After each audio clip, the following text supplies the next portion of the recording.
Hello. Now, before we begin, I just want to make something really straight because the working title for this video, which will probably still be the title when it's posted, is Don't Cancel Art, Hack It.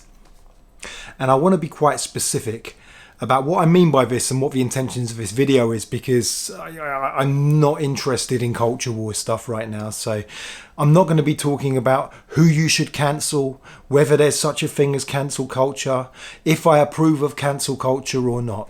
The whole focus of this video is me as an individual and you as an individual, and how you feel when there's perhaps an artist or a work of art that you really like. Then you find out stuff about the artist, or the artist says things or whatever, and you find yourself not liking the artist or finding the artist to be not doing good for the world, but you still love the art and you have a complicated relationship with the art, and it's about ultimately what you should do or the options that you have. So if you never want to read someone again or listen to someone again or do anything like that, partake in their art in any way whatsoever, and that is your choice, that's absolutely fine. And the same goes the other way. If you want to carry on looking at their art, it's absolutely fine. So if you're just looking for that particular argument, you might as well stop watching now. But what I am going to talk about, I'd like you to carry on watching, to be honest, but what I am talking about here is your own idea of maybe the choice that you have, and how I think that there is a certain essentialist idea about the artist, about the work of art just being inextricably linked to the artist, and the work of art being perhaps this condensed version of the artist's entire personality. And therefore, if we're accepting the work of art, then we are accepting the artist on a wholesale basis. And I think that's not true. But before I get into reasons why that's not true, I might give just a few examples. And one example I want to start off with is Wallace Stevens. I still love the work of Wallace Stevens. Even when I saw two poems, one in the title and one the language within the title, that use problematic language, racist language. And so for some reason I thought, okay, when was this written? Maybe people were just still using that language casually, but they weren't that bad. But just stupid of me to think that. But that's my compartmentalization machine working in my brain at the time that I read these poems and saw these titles by Wallace Stevens. And so carried on reading Wallace Stevens. And then I found out about Wallace Stevens just saying something really awful about the wonderful poet Gwendolyn Brooks. And it's just one of those things. Gwendolyn Brooks, I'm sure, during her lifetime could take care of herself in many ways. And yet, to hear someone besmirching Gwendolyn Brooks, I straight away I'm rolling up my sleeves. I'm doing the old the old orthodox pose for old boxers.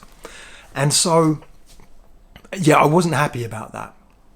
But at the same time, I still enjoyed the work of Wallace Stevens.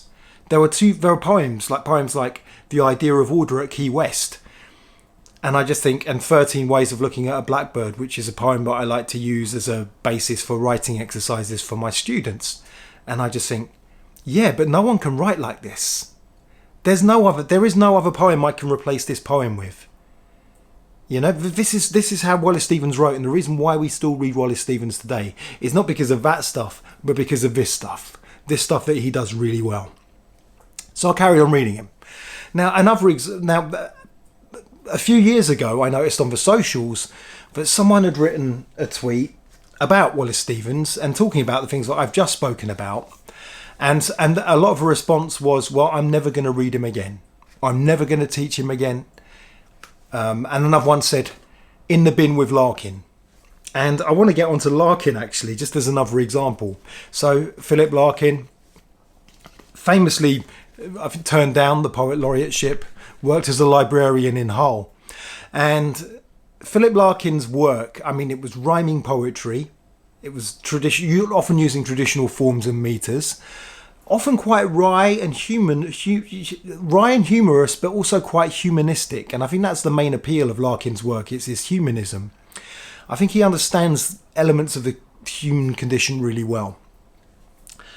And also a great ear for rhyme, meter, and the music of language. Now, Larkin, in many ways, is absolutely loathed by many people at the same time. So many people love Larkin, many people loathe Larkin. The loathing of Larkin can be because of how dour and miserable he can be sometimes, although I don't think all of his work is like that. And the other thing that people might not like about Larkin is the conservatism of his work. Not just the conservatism of the English conservatism that's there in his work, in the sense that there's a harkening back to an idea of England that's vanishing and he feels will be concreted over, replaced with car parks, is that particular sentiment within his poetry. But it's a stylistic conservatism as well. While America has just abandoned rhyme, at that time in the 20th century, you have poets like Larkin and Auden, and they're still using rhyme and meter. And so I think the conservatism of his poetry, the conservatism of his ideas of England is conflated with the conservatism of his style as well. But the big thing about Larkin is that letters came out and after he died, and there is definitely racism in these letters, the same racism that we see within Wallace Stevens. So again, I think that's why it makes sense where someone says in the bin with Larkin. Now, I haven't binned Larkin either. I still like to teach the work of Larkin. Two particular poems, Obard and Churchgoing. Now, Obard is a poem, and Obard is actually a poem about lovers separating at the break of day. There's another title for it, but I forget. But Larkin's Obard is more about just death. It's about going to sleep at night and waking up in the morning and fretting about never waking up again, thinking about death as you're trying to fall asleep, and then how the day carries on afterwards. And when I first taught this poem, I just remember a table at the back of a classroom with these young hijabi women at this table. And before I went on to the poem, I don't know why, but I just decided to just make sure that no one was in any doubt about the kind of POS that Larkin was. So I described a lot of the problematic stuff about him. And I remember a few students and these women at this table all just being like, right, oh no, screw this guy. Okay, do we really have to read this poem? Thanks for that. Did I really need to know all that? And then I read the poem. Now, sometimes I can be very good at reading out poems, and I think I read out Obard very well. And afterwards they just said, well, I know you just told me all this stuff about this poem, but that really got to me. And I guess because I just made a decision about these women, which was that because they were wearing religious dress that's associated with religion, I just thought, okay, are you religious? You seem religious. So what is it about that? If you feel that like you're not going to, that there is life after death, and they just said the right answer. The answer I was too stupid to think of was like, yeah, of course we believe that, but that doesn't mean we don't fear death. That doesn't mean we don't have these same bloody thoughts about perhaps there is nothing. So that was really interesting, because ultimately the value of that poem was that human value, that thing that we all have in common as humans. But still, Larkin's problematic. Should we not have had that experience? Should he have gone in the bin? And this is where I think about other artists as well, and other particular memories. For instance, the missus and I, sometimes on birthday, sometimes on our anniversary, used to like going to the Old Vic Theatre, when the director of the Old Vic at the time was Kevin Spacey. And we saw a few productions. We saw a fantastic production of The Cherry Orchard, which was directed by Sam Mendes, and it had Simon Russell Beale, who I'd never seen on stage before, and one of the great stage actors that you have to see. He's not been cancelled, by the way, so don't worry too much about him. And Rebecca Hall and Ethan Hawke. It was fantastic. Now, we saw other plays, and of course we saw Richard III, which starred Hayden Gwynn, who unfortunately passed away in the past year, and Kevin Spacey, and then Inherit the Wind as well, which also starred Kevin Spacey. And, well, as we know, there have been allegations about Kevin Spacey, and even though he was found not guilty on multiple charges at the Blackfriars Crown Court, I think, if I remember right, I know that because I did jury duty there once, but still a lot of us, such as me, even when someone is found not guilty at trial, we look at all of those accounts and we can make the decision that this is that I still believe the people that gave the accounts. I've been on a jury service myself where we've all believed, we've been there afterwards and we said, even though most of us have that feeling that the person is guilty, there's not enough evidence to convict. And that's the way the system works, and the system works very well. And I think there is so just because someone is found not guilty, that's normally just that's normally a statement on the burden of proof and the evidence that's been used. It doesn't mean that if many people make allegations about someone that you find that that's a good reason to maybe not want to engage with their work as much. But still, I really enjoyed those productions when I saw them. I have great memories of those productions, and I couldn't recast him as they did with that film All the Money in the World with Christopher Plummer. I couldn't recast him with Christopher Plummer in my head, in my memories. So that became problematic for me. And one more thing I'd like to think about before I go into my solution into how we don't have to necessarily cancel an artist, we can hack them. The other thing I think of is a memory that I had of when one of the Harry Potter books came out, and I was working for the council in Ealing, and I was doing some overtime on a Saturday, and it was a Saturday morning, and this book had come out the night before, like one of those midnight launches, and I was with Dimitri, who is a 19-stone Latvian of pure muscle, a kickboxer.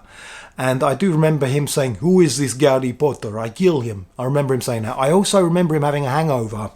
And his cure for the hangover was to buy a miniature of vodka and pour a bit of it down both ears straight into his brain. And I remember watching his eyeball jiggle within his skull in accordance with each ear. So literally just him going, and then him going, and then his eyeball going, and then I gobbed a bit there, and then him going back to normal and driving the van that I'm sat in.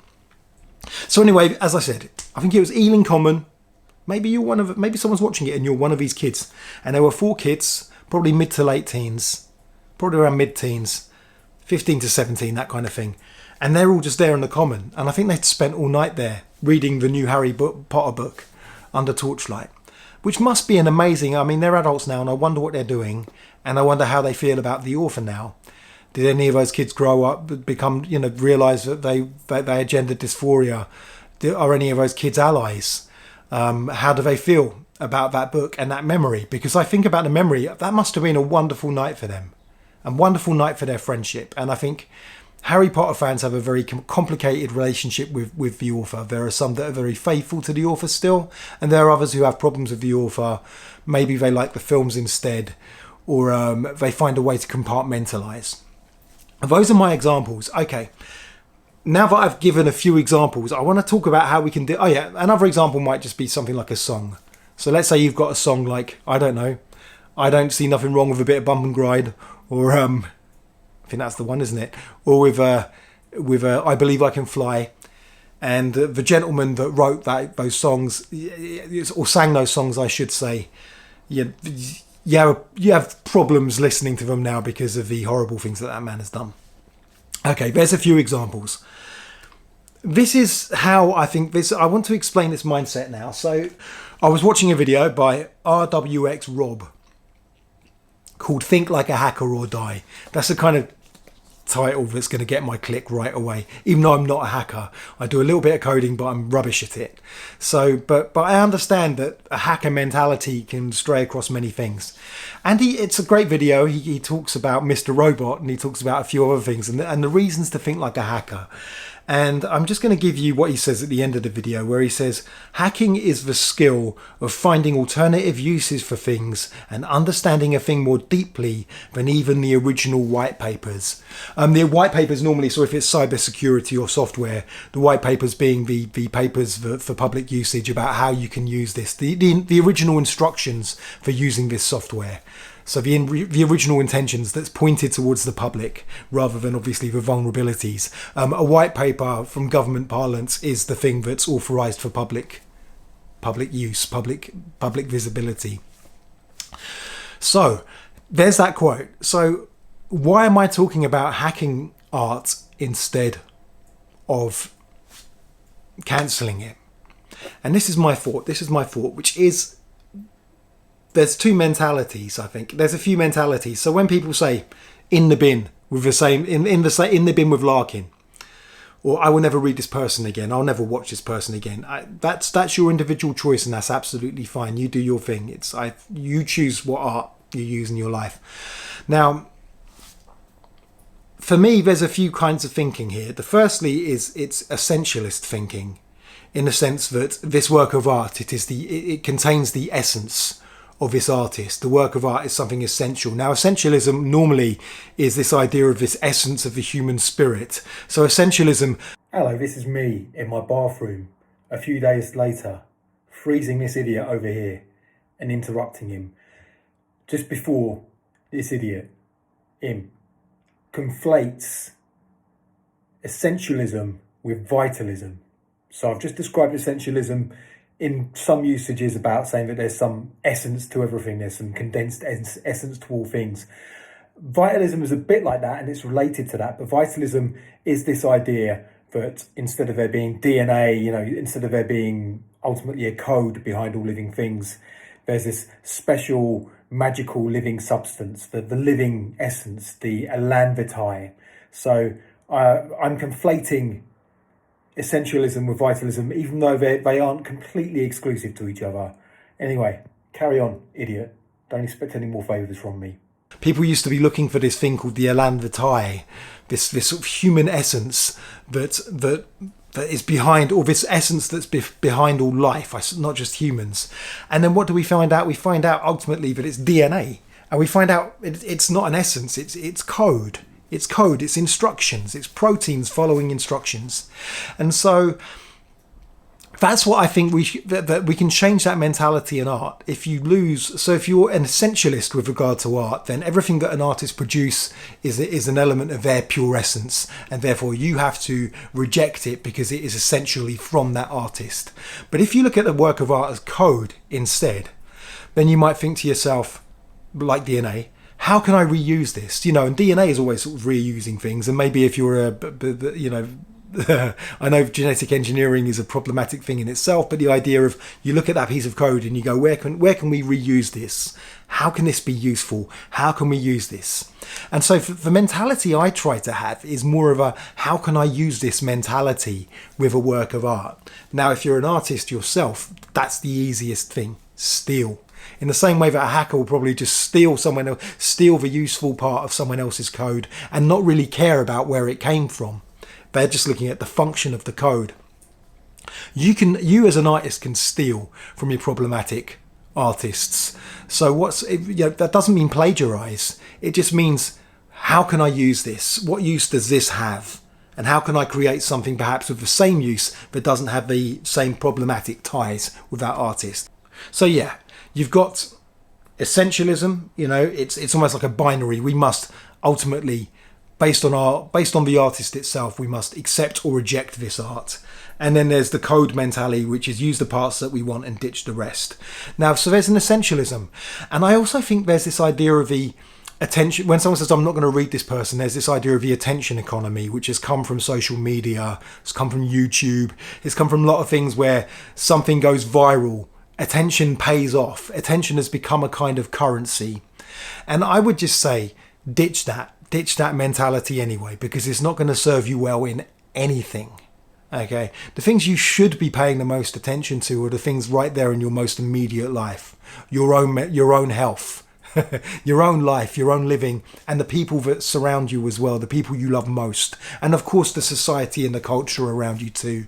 But those that, if we're talking about attention, then the most important thing to have your attention on is where you are right now. That's an easy one for me. As for the rest of the stuff, well, that's your momentary escape. That's lots of different things.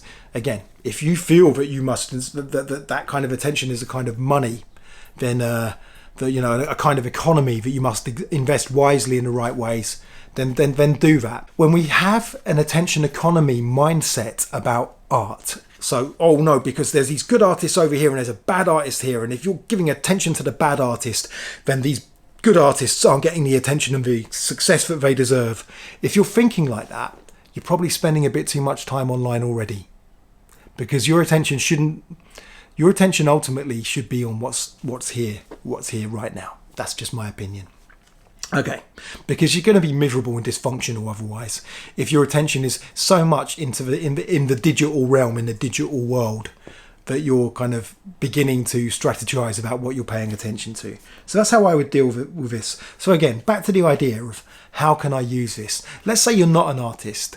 So for me, Wallace Stevens, there's just certain philosophical ideas that have not been expressed in the same way by anyone else. And those philosophical ideas have very little, I think, to do with his racism. I think they can be quite easily compartmentalized myself. Now, Larkin, I think, is a bit more problematic in a way, because there's the small c conservatism of his wistfulness for a vanishing vision of England, which can be seen as a kind of dog whistle. Then there's the racism of his letters, of course. And so, yeah, how do we deal with that? Now, I've got to say, there's one thing that's interesting, which is the people who kind of see him as a betrayal of modernism. So someone who has popularised and sent British poetry down this neo-formalist gateway rather than this more experimental modernist gateway that if I remember right, ditches the pentameter. I can't remember. It's not the. Is it ditch? Breaks the pentameter. That's right. Now we know who said breaks the pentameter, don't we? Ezra Pound. I always find it's quite interesting that the people who are very keen on conflating, and I know this will make me sound quite a centrist, but I don't care. But people who are very keen on conflating Larkin's conservatism with his racism and his stylistic conservatism with racism, tend not to have the same opinion about Ezra Pound, who was a fascist. And Ezra Pound was very much seduced by the, when you're saying break the mentality, break the pentameter, it was a similar fascism to the fascism that came from the futurists. This is experimental, exciting, avant-garde work. So I guess the argument there is you can pick either style and it will lead to two nasty politics in one way or another. So what is it I like about Larkin? Well, as I said, that Obardis seems to be a poem that really captures this feeling that we all have. But also church-going. I love church-going because I am an ex-Catholic. That's the ex-Catholic police right there. And so I'm an ex-Catholic, and so...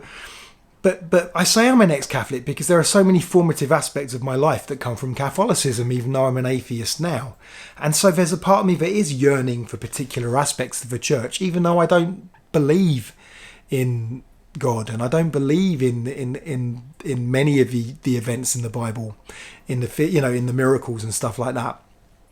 So I don't feel compelled to believe it, and yet there's a draw about the church. What is that draw? Well, that's where I can look at church going and get that same feeling. He captures it perfectly, this idea of this atheist, of this wistfulness, of a kind of vanishing of religion. But I think for me also a church represents something else, which is, we're living in a capitalist society where space is just being, public and civic space is just being eroded. It's being eroded with advertising. It's being, we don't own the visual fields around us. People can just pay for us to look at things that we can't afford. And so there's that, that's something Banksy draws attention to. So, there's libraries, but they're being closed down or replaced with, or made smaller and turned into gyms, with gyms downstairs, which is what's been happening in Lambeth. So libraries are closing and vanishing. What is happening to these civic spaces, apart from somewhere where you have to go in, a coffee shop or wherever, or a bar where you have to spend money on something in order to be able to sit down there and read or converse with someone when it's raining outside? And one of the few places, with everything vanishing, is it's churches. Now, I know churches are closing down as well. And so, and when you walk into a church, yes, it's got the religious iconography, but it's not telling me anything that I need a new iPhone or something like that at the same time. So I think that's the draw of a church. That's the thing that we can feel when we walk into a church. It's one of these few accepting civic spaces, but unfortunately some of us maybe don't like the ideological baggage that comes with it. And I think in his conservative style, in his wistful conservative style, the contradictions of his conservatism are really evident in that poem. That's why I like that poem. So for me, it's a kind of hack to get to that idea of that particular problem. Maybe I'll write something about it. Maybe I'll find a better work of art about that by someone who's nicer. I don't know. There's nobody nicer. That's why I smashed the light. I don't know. But that's a hack for Larkin. But also actually the way that those students, those young hijabi women said, oh, we didn't like him from your description of him, but there's something about that poem and it might be the way you read it. So in a way, when I'm reading the poem, I'm divorcing it further from the person that wrote it. I'm injecting my own humanity into that poem and I'm communicating with other people. That's another hack. Okay. What are the other hacks that I've written down that I can look at? Oh, the Kevin Spacey hack. What do I do with that? Happy memories of Kevin Spacey in theatre, and now I find Kevin Spacey to be incredibly problematic, and so every time I remember it, there's issues. Now, firstly, I might remember Hayden Gwynn, who's in that same production with him. I don't know too much about Hayden Gwynn's politics or whatever, but it doesn't really matter. I just really liked her performance as well. And so there's a scene where it's her and Spacey, and they're arguing, and it's a scene that they have together. And I loved how both the actors really, because Shakespeare can be a problem to perform, but I love how this whole speech, when Shakespearean characters get more serious, they tend to talk in iambic pentameter, and so it's a conversation in iambic pentameter. And I loved how the actors nailed the tone. They managed to, they managed to act the lines in order to portray things that people are naturalistically saying and conveying their emotion through it. But at the same time, you could really feel the penmanship of Shakespeare speaking through them. So when I go back to that memory, I go, yeah, there's that problematic dude. That's not as fun to remember as it used to be.